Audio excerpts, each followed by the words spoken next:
So, I own a lot of jeans.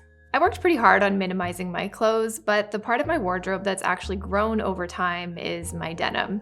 Some people like books, others love collecting vinyl records or these creepy Precious Moments figurines. Me, I like denim. I guess you could say at this point, I'm a bit of a collector. Whether it's vintage, secondhand, brand new, straight leg, boot cut, and denim ripped to shreds, I love it all, and I get a surprising amount of wear out of them. So in today's video, I'm going to share with you my top 5 favorite pairs of jeans, why I like them, and I'll share what to look for so you can find your own perfect pair of jeans that makes your butt look like a peach emoji. So let's get into it. The first thing you got to think about are your materials. What is the denim made out of? Don't be wary of 100% cotton or even rigid denim because in my experience, it doesn't always equate it to being uncomfortable, too tight, or even starchy. 100% cotton denim usually just gets softer and better with time and wear. Oh yeah, and pro tip, I almost never wash my denim. You can learn a little bit more about that in this video. If you do prefer a little stretch to your jeans, I recommend getting no higher than 5% elastane content. Otherwise, it starts to get into a little bit of a jegging territory. Everybody's talking about my tight pants. Got my tight pants on. And in general, the jeans just tend to lose their shape over time versus if you went for an 100% cotton or rigid denim. Step 2 is to learn your measurements. Look, finding your size in just about anything is pretty frustrating. There isn't universal sizing and you'll be one size in one store and then find yourself being 2 sizes bigger or 2 sizes smaller in another. And when it comes to denim, I think it can get even a little bit more complicated because nowadays most of us are likely shopping for new or even vintage denim online. So you have to rely on your measurements and not just sizing when it comes to shopping for a good pair of jeans.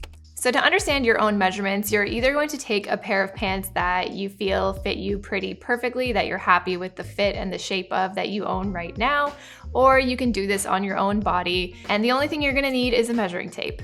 So to make sure you understand your own, you'll want to know a few things. First is inseam, which is the length of the leg from the crotch to the bottom of the jean. For reference, I take a 29 to 30 inch inseam for that perfect denim length. And according to my driver's license, I'm 165 centimeters or 5'4". I thought for a while I was 5'5", but I guess I just dreamed that extra inch. That's what she said. Next, you want to know your waist measurements. It's important to know your preference and where you like your denim or just pants in general to sit on your waist. Do you want it to sit high and at or above your belly button? Do you want it to sit at your natural waist? Or do you prefer that 2005 vibe where it goes like this low on your waist? So to do this, you want to use a flexible measuring tape and you're going to place the measuring tape at the smallest part of your waist. Relax your stomach and wrap the tape around your waist from your belly button and keep it snug but not tight. You still want to be able to eat in your jeans. And if you're shopping on a vintage site, usually the waist is measured by measuring the jeans lying flat straight across, so you're gonna have to multiply that by 2 to get your measurements. So for example, if I was shopping for vintage denim, you might typically see a measurement photo like this or in the description of the piece. You can see that the jeans are measuring 12 inches across, so multiply that by 2, so that means it's a 24 waist. And this has less to do with measurements, but more about the fit, and that is to pay attention to what the description of the denim is. So for example, a classic straight leg will be snug around the waist and then go straight down from the hip, like Levi 501s or 505s, or the leg might taper in like these Levi 550s. They might be relaxed or wide leg like these totem jeans, or they might be described as slim or skinny like Levi 531s or these 512s. So for example, for me, I tend to stay away from anything that's described as low rise or skinny fit. In general, for me, it's just not that flattering. It's not something I gravitate towards. For me, I really like a straight leg fit, or even now leaning on a relaxed or wide leg. So those are the things that I'm looking for if I'm looking for a pair of denim. Step 3 is try on, try on, try on.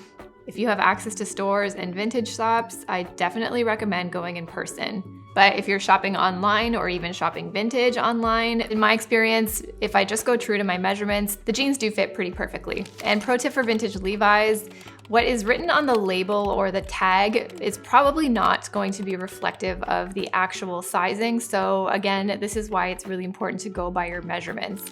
A lot of my vintage Levi's are in a waist 24 or 25, but the tag says 28. It's definitely not reflective of the sizing. If you are in a vintage shop and you can't try on the denim, another rule of thumb is the neck trick. So if you put your jeans around your neck, careful not to choke yourself, but if the two bits touch or even overlap, then you know that it should fit. And if you're shopping in person or even online and they have a good return policy, I recommend trying on 3 different sizes of the same pair of denim that you're interested in. When you're trying denim on that's true to size, I think it's okay for it to be a little bit snug, because note that a lot of 100% cotton or rigid denim will stretch over time, but you don't want to be struggling to put them on either. If you're feeling like circulation is getting cut off, or the only way you can put these jeans on is by laying down and doing the squat test, I would write those off as being a bit too small. And let's be real, you won't wear them because they won't be comfortable, you won't be able to eat, you won't be able to sit down, and they're probably gonna give you a flat pancake butt anyway. Nobody wants that. And also, pro tip, if you are planning on buying that same pair of denim in a different wash, like a darker indigo or a black, in my experience, I've had to size up in the darker wash denim. They tend to fit smaller for some reason. I don't know if that has something to do with the way the denim is treated, things like that. But in general, I find I have to size up at least 1 from my true size when it comes to a darker wash of denim. Okay, so now that you know what to look for in a good pair of denim, you know your measurements, all that good stuff, I'm gonna share with you some of my favorite pairs of jeans. And for a bit of context, I am 5'4". I'll put my measurements right here on the screen in case you find that helpful. And in general, for me, my favorite jeans tend to be high to mid-rise, a straight, and sometimes even a tapered leg. And I love, love, love a light wash blue denim. That is absolutely my favorite. Okay, starting off strong with my vintage Levi 501s from the 90s. These are a cult classic, and for good reason, and they are definitely my all-time favorite pair of jeans. I don't actually go thrifting that often, so most of my vintage denim actually comes from an indie reseller called All Vintage Denim. I'll leave her information in the description box. Definitely check her out. They're a unisex jean with a mid-rise, button fly, and a straight leg. And not to toot my own horn, but I think my bum looks pretty peachy in them. They are an 100% cotton rigid denim, so there could be a bit of a break-in period, but in my opinion, they truly do get better with wear. And if you want to make sure your 501s are truly vintage, there's a few ways that you can do this, but if you want to verify the date of your jeans, check the inner tag and you'll see right here the code of the jeans as well as the month and the year that they were made. But truly, these jeans are worth the hype. They go with absolutely everything and they just get cooler with wear. They truly are a collector's item, especially if you can get your hands on some salvage denim, and they are just so worth it if you can find them.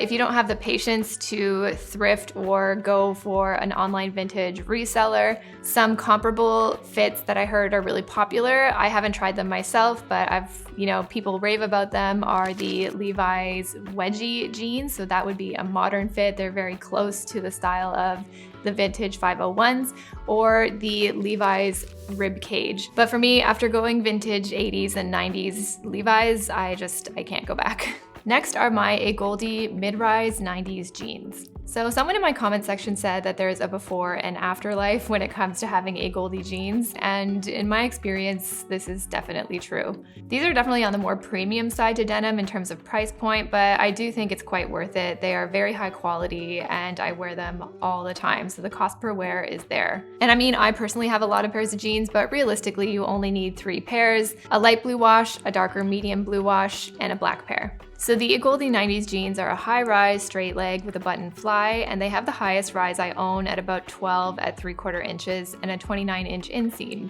These are 100% organic cotton denim made in USA, and despite being 100% cotton, the denim is extremely soft and has a great vintage feel.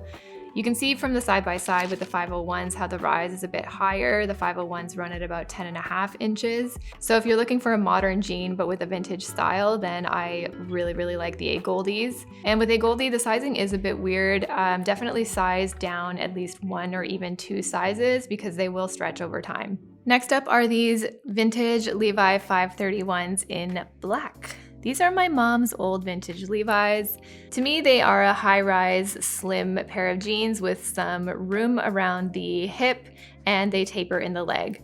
My mom is taller than me, so I did a raw hem here myself, and I just think these are so flattering and the perfect mom jean, since they're like literally my mom's jeans. I haven't seen too many 531s around, and the tag says they are made in Canada, which is very cool, so I'm not sure if it's a fit that Levi's did exclusive to Canada, but if you're looking for something similar, I would say a vintage Levi 512 is pretty close, or exact even. Next up are the redone high loose 90s jeans. These are my only pair of redone jeans, and I do think they're pretty cool. I get a lot of compliments when I wear these, and I like them because they have a high rise at around 11.25 inches, and they make my legs look really long. These are a bit too long for me at a 32-inch inseam, so I raw hemmed them myself to do a bit more of a boot cut. And they're rigid denim at 100% cotton, but still quite soft. So Redone reworks old Levi's into newer, modern fits, and these jeans are very expensive, now running at around $360 a pair. So they're very nice, but honestly, I would just go vintage, because even if you buy from a reseller at a higher price point, you're still, at least that way, supporting a small biz, and you get a real story of a vintage pair that's one of a kind. But with Redone, I mean, they're still really nice jeans. They have a sustainable sort of business model, and if you're looking for vintage denim but with a modern fit, then you can definitely check them out. Next are my Denim Forum Joni jeans. So Denim Forum is a brand that Aritzia carries, and I find they really do excellent denim for the price point. I mean, inflation has really hit the price of jeans lately, but I do consider these a high quality, sort of mid-price point range denim that still has a beautiful fit, great construction, and they are made of 100% organic cotton. These have an ultra high rise at 13 inches, and they have an intentionally loose fit. The denim is non-stretch, so 100% cotton, but still very soft and vintagey feeling, and they are a great alternative to those super popular Agolde ripped jeans. I do find that these do get loose over time, so I would recommend sizing down at least one size, and I've had these jeans for about 4 years now, and they still look really good. To me, they're very vintage and cool looking, and one of the better pieces that Aritzia carries. Nowadays, they also have a lot of different styles, so if you don't like the ripped jeans, there's lots of other washes and cuts to choose from. And honorable mention, if you are shopping for new denim, I would definitely check out Everlane. The Everlane 90s cheeky jeans are still one of my favorites. Everlane also carries a curvy line, so if you do tend to have a smaller waist but have a bigger booty, these will keep the waist cinched but still give you that nice peachy look if you don't have the time or energy to search for vintage Levi's. So that's my favorite denim and some tips on how to best find your perfect pair of jeans. Leave me a comment down below sharing where your favorite jeans are from in case someone is looking. And if you want to see my complete denim collection, give this video a thumbs up and leave a jeans emoji in the comments. If you haven't subscribed yet, please do. I would love, love, love to have you. Thanks so much for watching, and I'll see you in the next one, guys. Bye.